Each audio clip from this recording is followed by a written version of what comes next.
what's fascinating to me is as much of a visionary pioneer that Walt Disney was, ultimately what allowed Disney to be what it is today was they pivoted their business model, actually away from the vision that the founder had. Wow.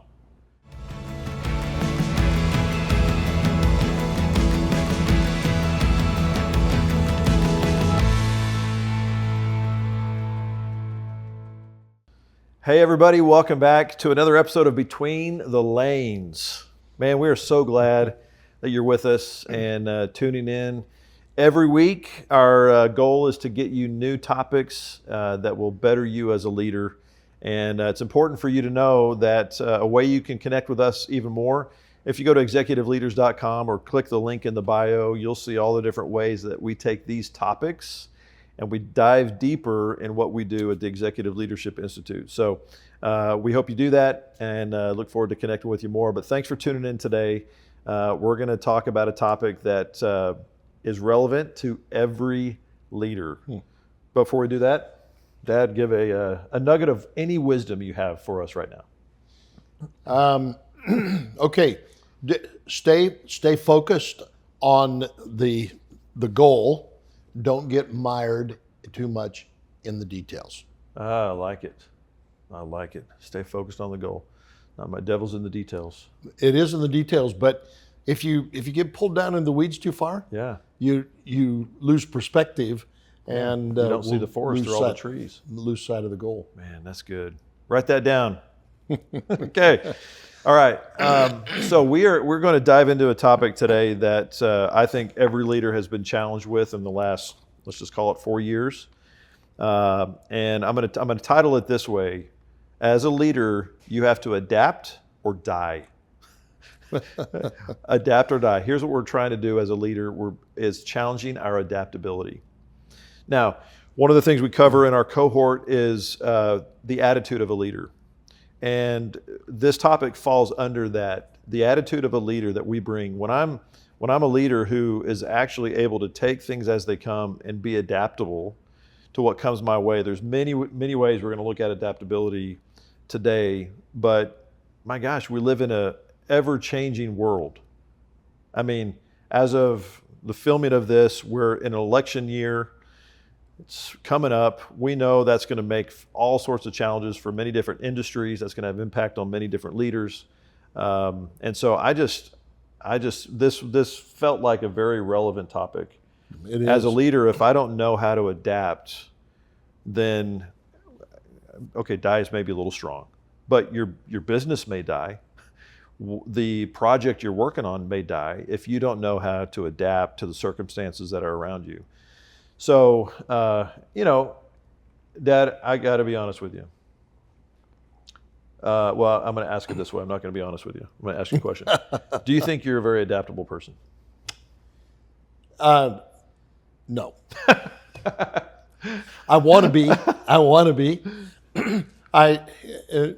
Actually, your mom and I were talking about this the other day. I think there's an element. I am adaptable if you can convince me that what you want to change to is better than what I currently have. Yeah. But I'm not into change just for change's sake. Yeah. I don't like changing my environment just because I want something new today. Right. So I know that about you. That's right. I was going to be honest, but I thought, well, I'll phrase this you'll see if I'm honest. Yeah, I know. Now, I don't want to all of a sudden say that and put like we're totally different, that I'm the super adaptable guy. I'm a very routine and so forth kind of thing, but I actually do like change. Not for change's sake, but you don't actually probably have to do more. I'm more easily aware that change could benefit us. Yeah. But I'm not just for willy-nilly change for sure. But I will say, as you were talking, I was thinking, I remember in when I lived at home, maybe junior high or high school, I used to change my room because I like to change it and just think, hey, what would go? Well, this would look different. And it's not like I had this big space. I'm moving like a chair and a desk. But something to me wanted to have some kind of different new environment in the space that I had. So I think it's interesting because you probably in some spectrum of where we are, or maybe even further beyond, maybe you just absolutely love change and you're the most adaptable person in the world. Or you're a person who goes, I wouldn't really say that I'm very adaptable.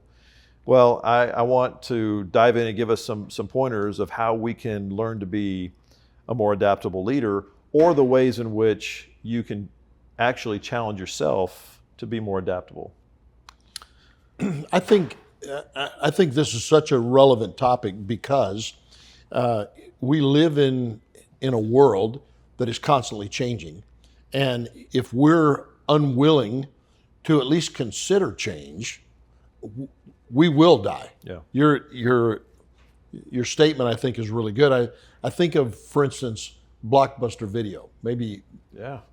nobody today remembers Blockbuster. I think And there you go. maybe one left because they were unwilling to adapt. They had a model that they were unwilling to change, and as a result, they died. Yeah. I think periodically, I would sit with the executive team, and I would take our organization structure, and I would say, let's talk about it. Let's talk about this. Is there a way that we can structure or organize this that makes more sense, that would make us more productive or more efficient? I think that exercises like that are worthwhile. Yeah. They're very valuable. In fact, I think when you are unwilling to do that, you're on the path to extinction. So you've kind of led into actually what I think the first point is, that is a challenge to our adaptability, and that's to pivot your business model. Yeah. Now, again, I said in recent years, this has been one that every leader has been forced to address, and obviously COVID, about 4 years ago, hit everybody. What are you going to do with your business model? Now, many businesses couldn't and ended. Other businesses were able to shift and adapt. Some businesses had their greatest revenue and profit years ever because they pivoted and were able to shift. The adaptability in that case truly was a success or die scenario when it comes to business. And so when I think about that kind of adaptability, there's great books written about this, and you can see like a Good to Great kind of book that talks about how some organizations were founded isn't actually how we know of them today. And there may be something like COVID that launched entire new businesses because people were able to pivot and adjust, and suddenly a new business was created. Sometimes it is almost catastrophic things that can cause the need to pivot, and that adaptability truly is the character trait, the quality that allows you as a leader to survive. But I was watching this the show. It's on History Channel. They got a bunch of different series, like how the men who built America, the companies, the brands that built America. Well, there's one that says how Disney built America. And I love all the Disney kind of stuff. So I watched this, and what's fascinating is really, I mean, Walt Disney died he died in 1965. He had this vision, he died in 1966. He had this vision for what would become Disney World. But his vision was Epcot. And Epcot is an acronym for Experimental Prototype City of Tomorrow. Epcot, experimental prototype. He literally envisioned a city, and a complete, it was experimental, and a complete overhaul of what cities would look like. And much of what you understand even about Disney World today, where you've got like maintenance and so forth that goes underground, you never see it at the surface. Well, he had that, like delivery trucks and everything would be underground. Everything had its place and everything. That's what he envisioned. And he rolled that out to America in 1965. Okay, on television, here's an experimental prototype city of tomorrow, blah, blah. That's what everybody sees. That's 65. 66, he dies. Yeah. Okay, now, Walt Disney World opened in 1971. Do you know it looked nothing like the experimental prototype city of tomorrow? It looked like a theme park. Now, obviously, we all know Epcot exists, but what Epcot is nothing like what Walt envisioned. What's fascinating to me is, as much of a visionary pioneer that Walt Disney was, ultimately what allowed Disney to be what it is today was they pivoted their business model, actually away from the vision that the founder had. Wow. So this catastrophic moment, our visionary leader has died. What do we do? Well, I don't know the story enough behind the scenes? Did somebody try to take Epcot and turn it into this city? And eventually they just went, I don't know how we're going to do this. Let's just make a bigger version of what we did in California at Disneyland and just make it better. But they actually ended up replicating a little bit the model, but it was a pivot from a business model that Walt had envisioned. My point is something catastrophic, COVID, catastrophic. People who pivoted were able to maximize that. Disney, Walt dies. They pivoted and turned it into what we see and know of Disney today. But those were some very key moments that if leaders didn't decide to adapt and pivot, they could have died. Yeah. Sort of a related story to that. R.G. Letourneau was a pioneer, inventor of heavy machinery equipment. R.G. Letourneau College is named after him. Well, I think he had at least 2 sons. And in the early 60s, they were trying to figure out what do we need to do with our life. You know, our dad was an inventor of these big earth-moving machines. The tires were as tall as a man, you know, that kind of thing that they used in mining and stuff. So they started looking where they could buy a business. They were believers. They were praying, God, show us where you want us to go. And they were actually looking at buying a dealership, John Deere dealership. And they kept looking at this dealership in Florida. And it was the lowest producing, lowest profit margin dealership that John Deere had. They were trying to figure out why are we drawn to this? It makes no sense. They ended up buying that dealership, and the year after they bought the dealership, Disney announced they were building Disney World, and in 1 year, they went from being the lowest sales volume, profit margin John Deere dealership to the number 1 in the nation in selling equipment. Wow. So the pivot for them was instigated by the Lord. Exactly. The Lord was guiding them someplace. Man, that's a great example of how many times maybe even the business model or something catastrophic hasn't happened yet. Something that could be, but you got this urging in your spirit, make a change, do this differently.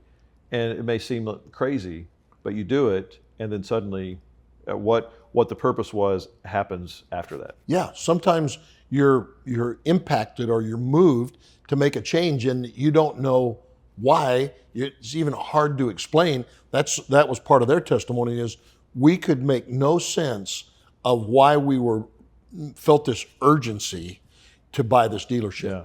But we acted out of what we were sensing, and later look back to say, we look brilliant, but it wasn't us. It was God who was leading us in that process. Wow, that's amazing.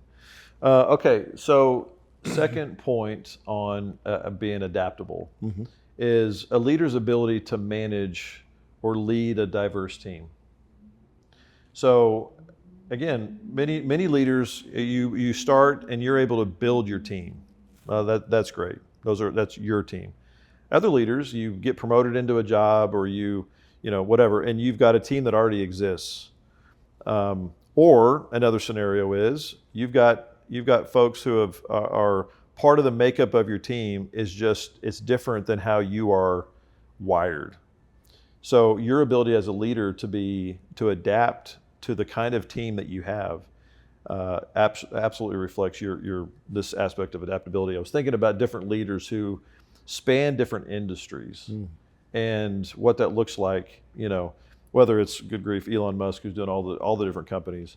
But I think of other leaders, you know, who can bounce between companies, and their ability to inherit a new team and adapt to the idiosyncrasies of that team, the culture that already exists, and being able to adapt.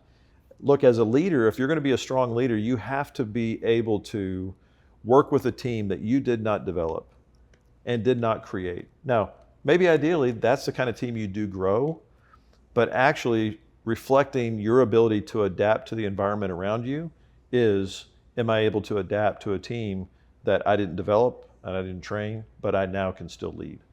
You know, what that makes me think of is sometimes you've had a key individual on the team that had a certain skill set that contributed to the success of the team, and you lose that key individual. Right. You replace that person, and the new person coming in has a different skill set. Right. They're still a high level individual, but they have a different. And the question then is, will you adapt to what is now needed with the new team Yeah. to produce success? Yep. Some people can make that shift, and some people can't. Yeah. Well, I like to think about leadership and my ability to lead a diverse team like the golf clubs in a golf bag. Yeah. And a diverse team looks like a diverse golf bag where I have a driver and I've got a putter and I've got all the irons in between. All of those have different purposes. They have different ways in which they're going to, benefit my game on the golf course. But if I don't know how to use them or when to use them, or I go, man, my sweet spot, every time I hit the 5-iron, man, I hit it perfectly. And so I go, all I ever want to use is my 5-iron. So all I have in my golf bag is a 5-irons. And if I make my team up like that as well, then I'm going to have a very limited scope and perspective about things because I have a team of identical type of players. And to me, what that reflects is a leader's inability. If that's what they have, if that's what you're sort of prone to do, is just get people that either like you or have a certain prototype, that's the kind of team you like to run with, I just don't think you're a very adaptable leader. The ability to value and maximize the strengths of different people in different ways that aren't wired like you, and maybe even frankly aren't wired like each other, shows your ability as a leader to adapt. What it looks like for me to motivate and inspire and manage or lead this person, I have to adapt totally differently to this person because they're wired differently. Yeah. And I think that, I really love a diversity of a team that maximizes strengths that I don't have, that they don't have, because I think that gives a sort of a prism of a spectrum that you go, man, how much more can we see, experience, and create when we all bring different talents and abilities? And I think leaders need to be able to adapt to do that. Yeah. When I think of this, I think of King David before he was king. He was running from King Saul, and he ended up in Gideon, in the stronghold in Gideon, and people came to him, people who were in debt, who were outcasts of different ways. And what he did is develop that diverse group into an absolutely amazing, loyal, faithful, productive. It was from that group that his 30 mighty men came and did exploits that were just amazing. Yeah. No, that's great.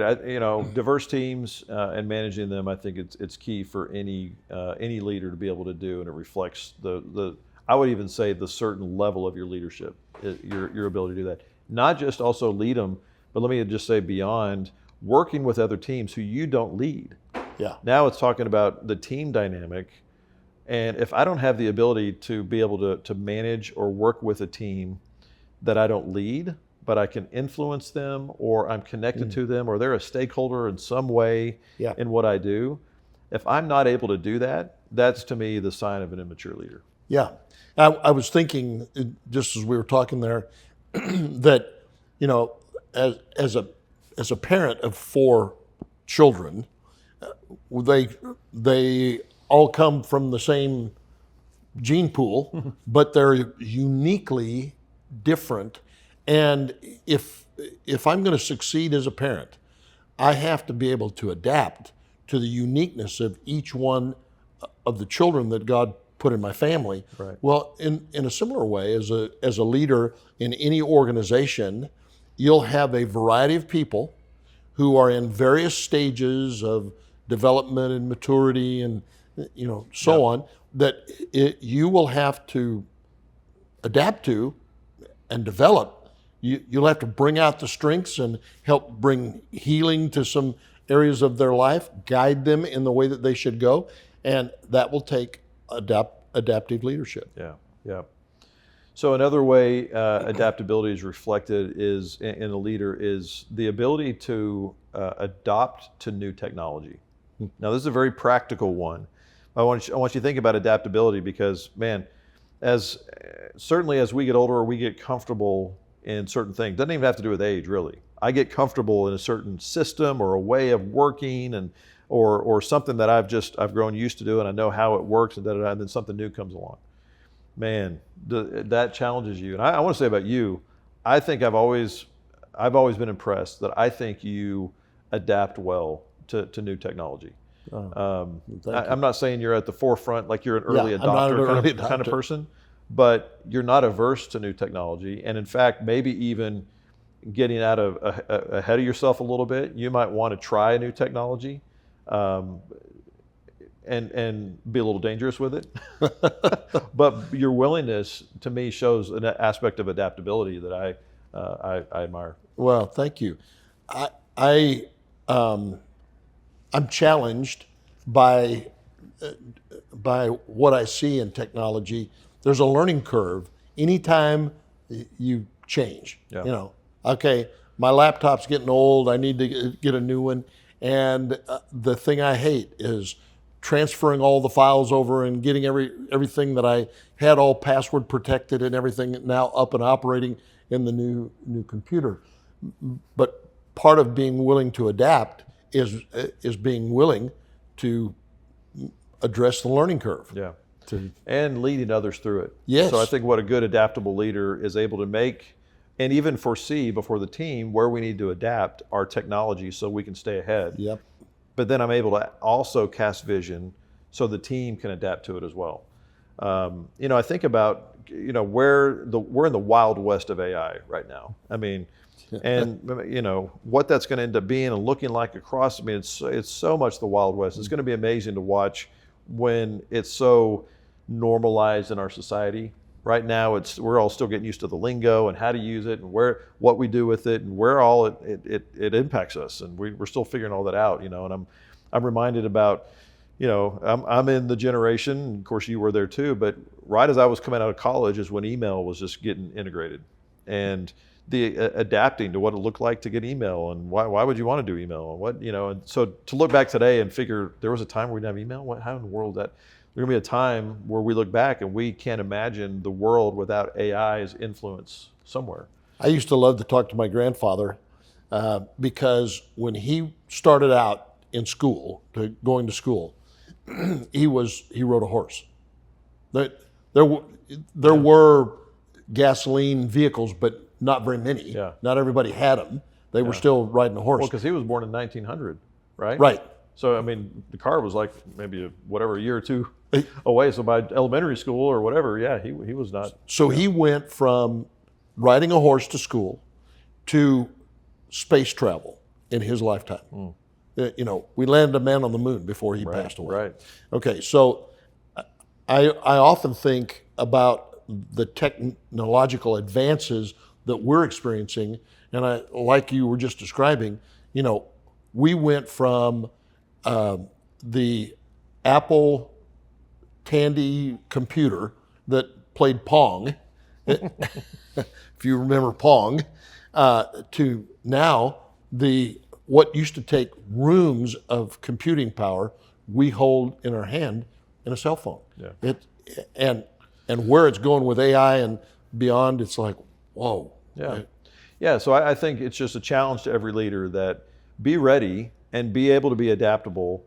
And I say to you, I wanted to start this particular point about you being adaptable because generationally, you're at an age and a stage of life where I think stereotypically it's people going, oh, I don't need that, or I don't want to do, it kind of has that tone. And I can see how that happens. Me being in a generation behind you, yet being old enough where I'm like, I don't want to learn something new. I don't, And so I'm reminded that if we look at technology as an assistant, it's there to aid us and guide us. And I just want to say too, look, we're in a spiritual climate in the world. People, what's AI going to be, and all sort of suspect around it. And I'm not trying to say that's maybe not the case, but also there is a real opportunity for it to aid in what you're doing if you don't see it as the absolute enemy. So we're going to figure out what all it looks like as time goes on. But here's the point. Our ability to be adaptable and lead others through adaptable is going to allow your business to stay on track and stay ahead of the game. If you find yourself behind the pace, that can last a little while, but eventually it will catch up to you, and the inefficiencies will be so great that you'll come crashing down. Yeah, there's these terms. You don't have to be on the bleeding edge. You don't have to be out at the very forefront, the frontier of what's being done, but you don't want to be at the tail end either. Yeah. I have a brother-in-law who he just last year got a cell phone. Until then, he absolutely refused. He only wanted a flip phone. Yeah. So he went to a smartphone versus a flip phone. Gotcha. Yeah. So he finally acquiesced to the pressure of the family. He would remember with the flip phone, if you were going to send a text, you had to hit multiple times on certain to get the right keys to get letters to come up, and it was like, no, I'm fine. I don't need to learn this other stuff. Yeah. He's finally come into the 21st century. Shout out to Gary. Okay, another aspect of being adaptable is a leader's ability to respond to feedback from their team. Again, these are aspects of covering different things about understanding ourselves that we've hit on and will hit on at different times, because understanding ourselves and how we respond to our teams is core in understanding who we are as a leader. Yeah. But in the topic of adaptability, when I get feedback from my team, I'll say it this way. I did work with an organization, and they asked me to come in and do a review in the organization. And so whenever I did that, I set up interviews with the team. The leadership fully empowered me to do this, met individually with their team, and the goal at the end of it was for me to do a write-up and give them a review. And I think one of the greatest risks an organization has when they do that is they create, they give time to it, they tell their people to come do it, they're meeting with me, and then the question is afterwards, what do you do with that? What does the leadership do with it? Well, I mean, as you would hope is exactly what happened. I met with the team they set up, provided a review of feedback they were looking for, gave them feedback, and within 2 weeks, they gave me a write-up of all the actions that came from it, what they did with the review that happened, and how it turned in, how they communicated back to their team. And my point is, they adapted. They adapted to the feedback they received from their team, came through in an organized way. Now, sometimes the feedback may not come through in an organized way, but it's still feedback. And the responsibility of an adaptable leader is to take that feedback and turn it into action so that your people can see, oh, when they asked for my feedback or when I gave it, they valued it, it mattered, and they actually did something with it. Yeah, I had one of those situations where we did an evaluation. We were getting ready to move into a new facility, larger facility, 4 times larger than the one that we were in. And so I did a projection with our team of with the expanded facilities, how many people, the staff, how much does our organization need to grow to adapt to this new facility? Well, it ended up that we were at about 280 employees, and we needed to go to 600 employees. I mean, a lot. Yeah. And I thought to myself, how in the world are we going to make that shift and prepare people? And so I came up with this idea.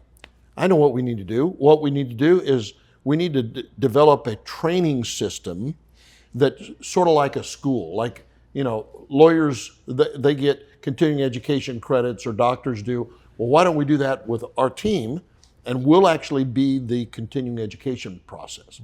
So I went to the team and I said, here's my idea. What do you think about this? And I said, here's what I think we should do.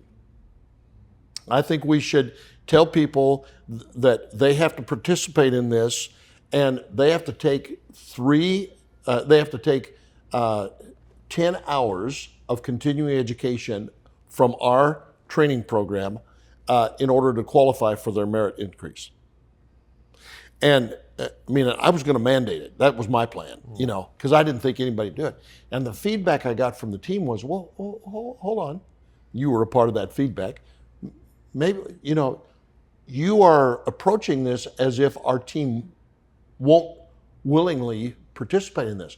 Why don't we just roll it out to them and say, we'd like you to do this, and let's evaluate and see what happens.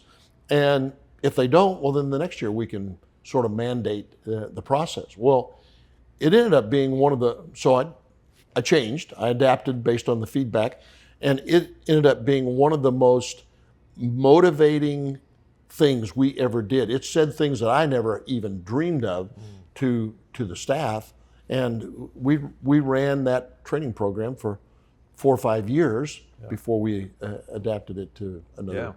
Yeah, and it could look totally different if you wouldn't have adapted to the feedback of the team. Yep. Yeah, I think that's valuing as a leader the team dynamic. Yep. Again, if you're the kind of leader that pushes through your vision only, doesn't adapt to the feedback of the team, you might get what you want, and it might have been what you want, or the outcome of what you wanted it pales in comparison as to what it could have been had you valued the input from other people on your team. All the buy-in that is the result of listening to the input, and it's now then not you forcing them to accept your way, but it's everybody owning the thing that has taken place. And Exactly. It's powerful. Yeah. Okay, last point on this about adaptability is leading through restructuring. So we've been a part of growing organizations. First job I had out of college was with a organization that was on the cusp of going public and then going multinational. It wasn't international yet, and it wasn't public yet. But shortly after I got there, they were completing the process. And so I got to watch an organization go from being a privately held company to a publicly held company to a multinational company. And what was required at every step of that process was restructure, was change. We've been a part of another organization from growing from the beginning all the way through massive growth. And I think about what's necessary in and through that is not just organizational and structural change, but sometimes it's the building up and a little bit of tearing down. Yeah. Seasons call for expansion. Some seasons call for sort of a retraction. And when I think about that, it takes me to the necessity of a leader to think about the seasons. Ecclesiastes 3:1 says there's a time and a purpose for every season under heaven. And then that it carries on to describe what those seasons look like. And they look like extremes. There's a time to be born, a time to die, time to plant, time to pluck what was planted. These are extremes. And yet what it says, there's a time and a purpose for each one of those seasons. So what's required, let's call the restructuring process, to pull up what was planted. Maybe it's in that category of Ecclesiastes 3. I've planted something, that's a structure. Time has gone on, and now I got to pluck up what was planted. Man, the tearing away of that, especially if the people who planted it are still there, and now you're messing with the structure they set up. You're now tweaking with multiple people's jobs. Some people might be losing their jobs. And all of this is really, really challenging for a leader. So how do you adapt to that? Well, built within the necessary changes of a restructure is the ability to help a team understand, why are we doing this? Communication is all the key. Here's why we are doing this. Here's what we are doing. I think about through the who, what, when, where, why, how. Yeah. Who's going to be affected by this? What is this going to look like? Why are we doing this?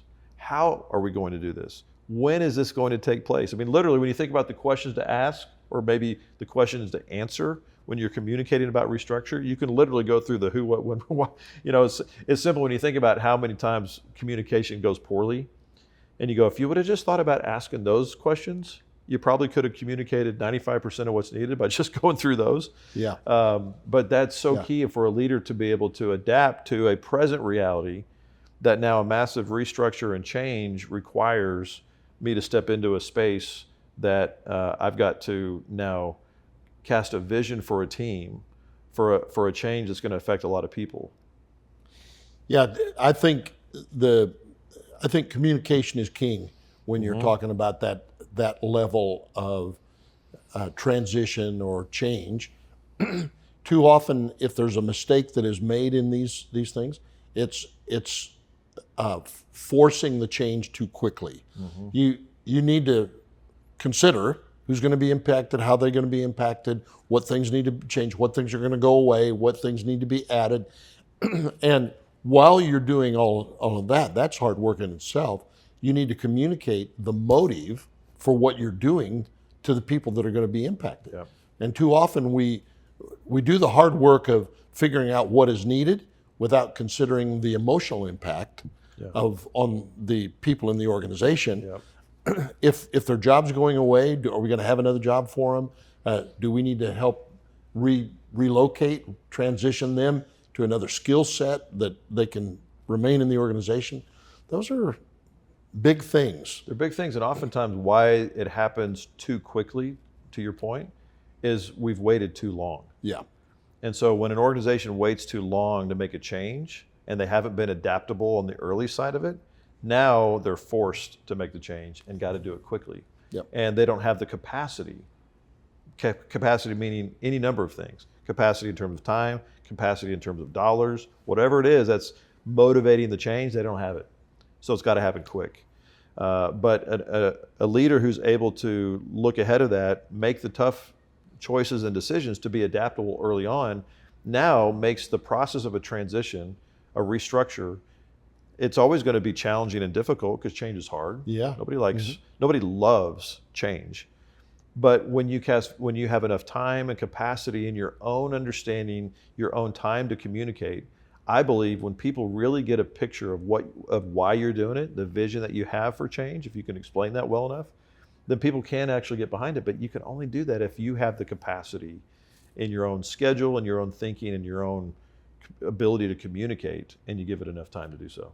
Yeah. Oftentimes when there's change of that magnitude, they bring in a person to initiate the change, and they're the person that everybody can hate. And as soon as they've implemented all the changes that are needed, then they're gone, and a new person comes in to lead. Yeah. And I don't know how I feel about that approach.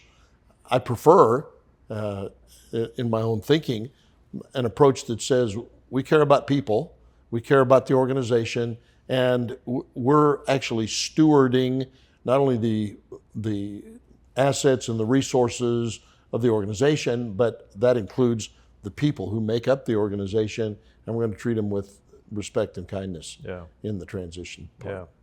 Yeah, I think every leader is going to be forced to be adaptable. The question is, when we are forced to be adaptable, do the people we lead receive the brunt of our, however good we are at being adaptable? Yeah. Do they receive the brunt of my inability to adapt, or my lateness in adapting, so I have to do things too quickly or haphazardly, and now the people that I lead have felt the brunt of that? Yeah. Okay, let's wrap this up, and let me just again reinforce to folks. I just want to invite you. As we run the various programs that we do at ELI, we address these kind of topics and how, as leaders, we can be best equipped to lead our teams through these kind of challenges. And being an adaptable leader is a key trait that you bring to your team. And if we can help you, click the link in the bio. We'd love to connect with you. So, Dad, why don't you pray and close us out? Okay. Thanks for joining us today. Let's pray. Thank you, Lord, for this important subject. Lord, help us to be moldable, to be adaptable, to embrace change when it impacts us as individuals. Help us to be good leaders and to learn how to lead in change as we steward and develop and manage people. And I pray your blessing on every individual, every organization that might be impacted by the things we've talked about today. Lord, put your blessing on it. Let your favor be on it. And we'll give you thanks and praise. In Jesus' name, amen. Amen. God bless. See you next time.